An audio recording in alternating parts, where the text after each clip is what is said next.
นี่คือจะตัดผมสั้นเองนะคะ ตัดจริงๆนะอันนี้ตัดจริงๆนะคะ ตัดผมสั้น เอาสั้นประมาณไหนดีอะ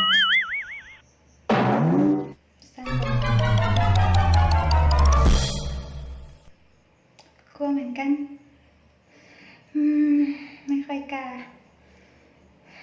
ไม่กล้าเลยอะแต่มันร้อนเกินอะต้องตัดเพราะว่าอากาศร้อนมากเหมือนเจ็บเลยอ่ะตัดแล้วนะเพื่อนตัดแล้วเสียดายมากแต่อากาศมันร้อนเกินนะต้องตัดผมสั้นนะวันนี้มาแชร์วิธีตัดผมสั้นนะคะอันนี้สีผมนะย้อมไปนิดนึงนะจะเป็นออกสีมะฮอกกานีเนาะแต่ตอนนี้เราตัดสั้นเป็นหนูหินไปแล้วนะเหลืออีกฝั่งนะคะซอยเดี๋ยวถ้าผมไม่เท่ากันค่อยเอาไปซอยออกทีหลังนะตัดเลย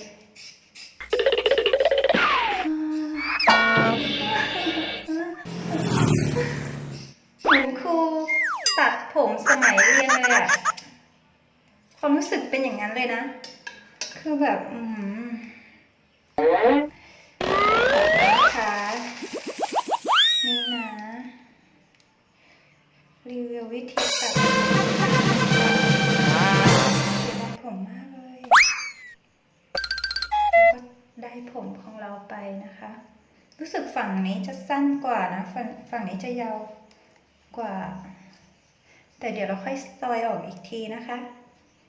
ทาได้ผมสั้นแล้วนะคะน่ารักไหมน่ารักไหมตัดผมสั้นเราจะได้ดูหน้าเด็กขึ้นโอ้ตัดผมสั้นเราจะได้ดูหน้าเด็กขึ้นนะคะแต่ว่าทำใจยากเหมือนกันถ้าให้คนอื่นตัดก็จะน่าจะไม่เท่าไหร่แต่ตัดเองอะ Red ค่ะ ดูนี่นะคะเดี๋ยวเราค่อยซอยข้างหลังออกให้มันเท่ากันเนาะวิธีตัดผมสั้น I've been falling in and out of pain